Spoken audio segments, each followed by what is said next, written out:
All right, we're using PartNester version 4, and we're going to talk about what makes a part a part. Looking at this left side, a part is going to contain a set or a grouping of vectors and shapes, with one of those shapes being a perimeter cut. In this case, it's obvious that the perimeter cut is the outside of the part itself, with all of the interior parts set as a grouping to that part.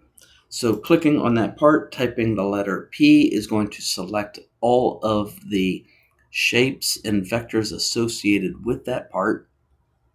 As we hover over and move our mouse around on the screen, we could see that the part name in the lower left corner is being updated to what is being hovered over top of.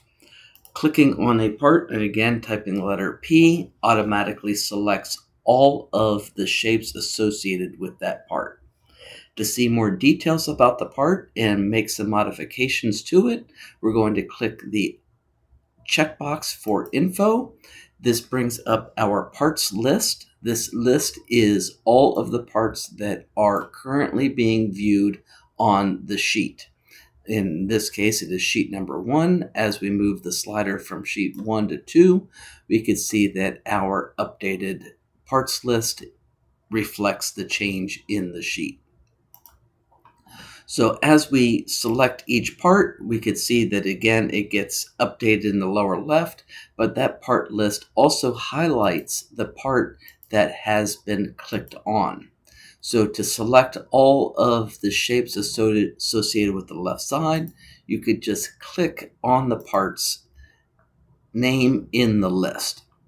As you click on that, our Part Info tab updates and gives us the part name, the size, the thickness, unit number, the sheet number that it is currently on, and the values in X and Y.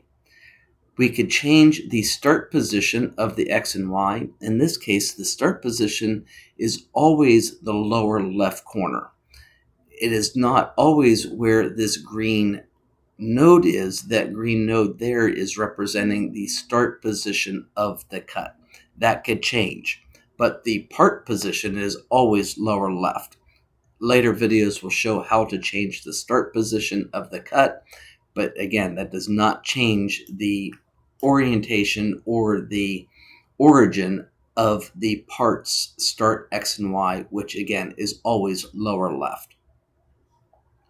We could view the different sheets by using the slider bar across the top, and we're going to take and move this shelf and move it to the last sheet. So selecting that part, changing the value from 1 to 3, then clicking save, we can see that it is now removed from the first sheet. If we use the slider to view the last sheet, we can now see that is where that shelf is. We could always put it back to the first sheet by changing our sheet indicator back down to sheet number 1, clicking save. Again, it is removed from sheet number 3 and it is applied and put back to sheet number 1.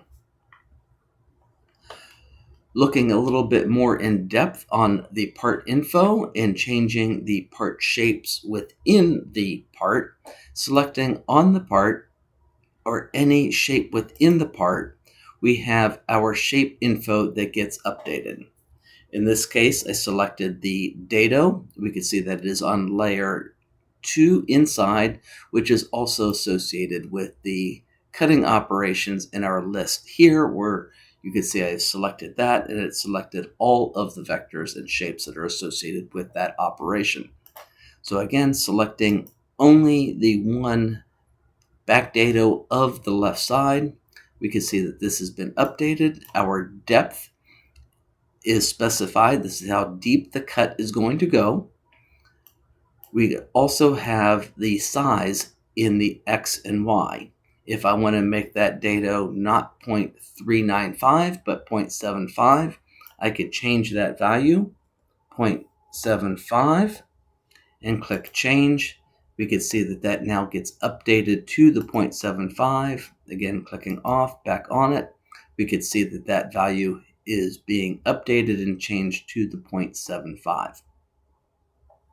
We could also change the start position in the X, move that around. If I want to move it up in the Y direction by 1 inch, I could change the value from 0 to 1 and click change. If I continue to click change, that is going to continue to move up 1 inch at a time.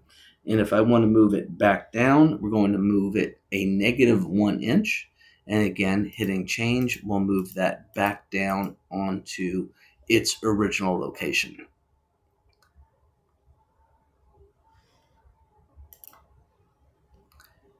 Clicking on the outside, the perimeter cut, we could also make changes to the size here, but also notice that it now has the checkbox saying that this is the perimeter cut.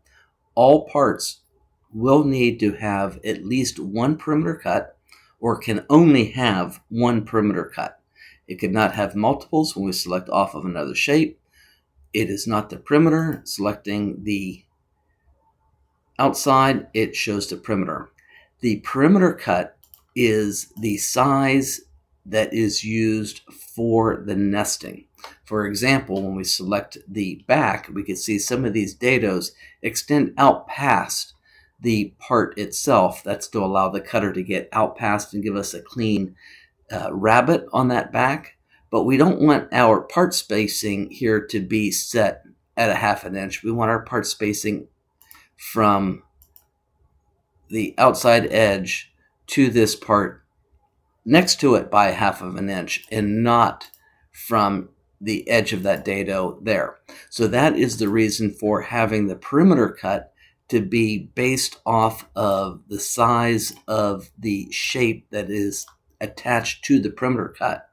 If we changed this dado to be the perimeter cut, the nesting is not going to work out so cleanly and nice. We'll get some overlapping parts because it will then use the size of 29 by 645 to nest this entire part. So again, the perimeter cut needs to be set to the outside boundary of the part itself.